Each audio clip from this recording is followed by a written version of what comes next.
নমস্কার বন্ধুরা, সবাই কেমন আছো? আশা করছি সবাই ভালো আছো। আজকে চলে আসলাম আরেকটি রেসিপি নিয়ে। তো আজকে বানাবো বেগুন ভাপা। তো বন্ধুরা, ভিডিওটি কেউ স্কিপ করে দেখো না, ফুল ওয়াচ করে দিও। আর নতুন বন্ধু যদি হয়ে থাকো, প্লিজ চ্যানেলটি সাবস্ক্রাইব করে রাখো। আর সাবস্ক্রাইব করে পাশে থাকা বেল আইকনটি অন করে দিও, যাতে আমি ভিডিও ছাড়ার সঙ্গে সঙ্গে তোমাদের কাছে নোটিফিকেশন চলে যায়। তো এই দেখো বন্ধুরা, আমি দুটো বেগুন নিয়ে নিয়েছি। তো বেগুনটাকে আমি এখন কেটে নেব।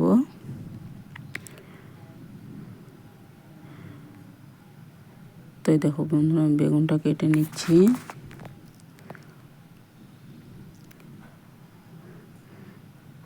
তো এই বেগুনটা কাটতে গিয়ে দেখি বেগুনটা একদম খারাপ। আর একটা বেগুন ছিল, ওটাই আমি কেটে নিয়েছি, আর বাকিগুলো বাদ দিয়ে দিয়েছি।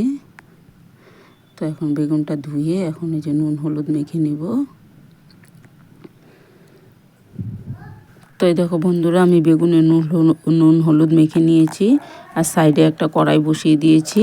তো কড়াইটা আমার গরম হয়ে গেছে। কড়াইতে আমি সর্ষের তেল দিয়ে দিলাম। তো তেলটাও গরম হয়েছে, আমি একে একে বেগুনগুলো সব দিয়ে দেব।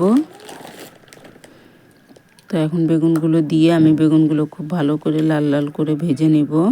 একটু ঢেকেও দিব, যাতে বেগুনটা সেদ্ধ হয়ে যায়।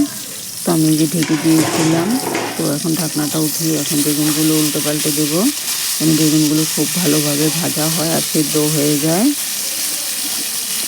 তো ওই দেখো বন্ধুরা, আমি বেগুনগুলো উল্টে দিয়েছি।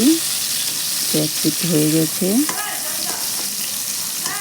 তো আরেকটু তো এখন উল্টে দেবো। দিয়ে আমি একটু ঢেকে দেবো বেগুনটাকে। তো ঢেকে দিয়েছিলাম, এই ঢাকনাটা উঠিয়ে দেখুন বেগুনগুলো আমি খুব সুন্দরভাবে লাল লাল করে ভেজে নিয়েছি।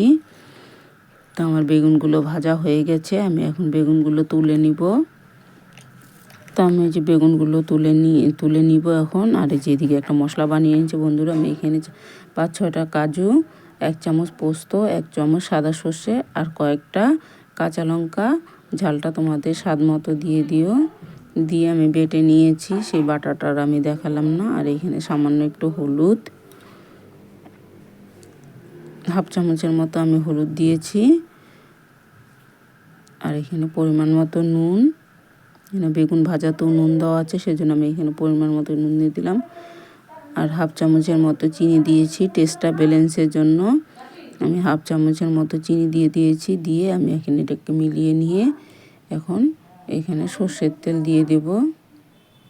তো আমি এখানে সামান্যই দিলাম। আর এই বেগুন ভাজার তেলটা যে আছে, আমি সেই তেলটাও দিয়ে দিব, সেই জন্য আমি এখানে অল্পই দিলাম। তারপরে তো আবার উপর থেকে একটু দেবই। উপরে ভাপার মধ্যে কাঁচা সর্ষের তেল না দিলে তো একদমই অসম্পূর্ণ থাকে। তো মশলাটা আমি মিলিয়ে নিয়েছি। এখন এই যে ভাজা বেগুনগুলো দিয়ে দিচ্ছি। তো ভাজা বেগুনগুলো দিয়ে আমি এখন ওটাকে মশলার সঙ্গে খুব ভালোভাবে মিশিয়ে নেব।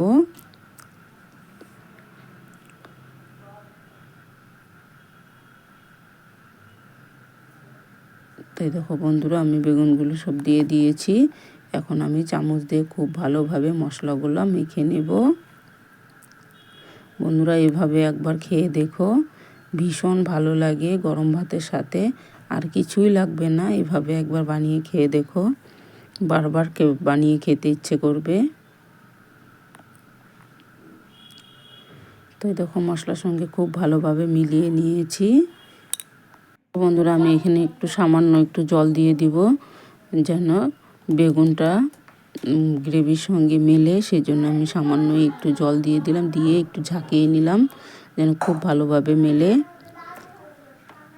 তো এই দেখো, নাহলে ভাজা বেগুন তো বেশি নাড়াচাড়া করলে ভেঙে যাবে, সেই জন্য আমি একটু ঝাঁকিয়ে নিলাম। ঝাঁকিয়ে নিলে আর ভাঙবে না, ভাঙার ভয় থাকে না, সেই জন্য আমি এইভাবেই ঝাঁকিয়ে নিয়েছি। আর উপর থেকে কয়েকটা কাঁচা লঙ্কা, ভাপার কাঁচা লঙ্কাটা তো খেতে ভীষণই ভালো লাগে, সবাই জানো। আর উপর থেকে একটু কাঁচা সর্ষের তেল দিয়ে দিলাম, খুব বেশিও দেব না। এই দেখো, কাঁচা সর্ষের তেল দিয়ে দিয়েছি। দিয়ে তো দেখো, আমার একটু মনে হলো যে একটু কম হলো, তাই আমি আর একটু দিয়ে দিলাম। দিয়ে এখন ঢাকনাটা দিয়ে ঢেকে দেব, ঢেকে ভাপে বসিয়ে দেব। তো আমি যে কড়াইতে জল বসিয়ে দিয়েছি, ফুটে উঠেছে।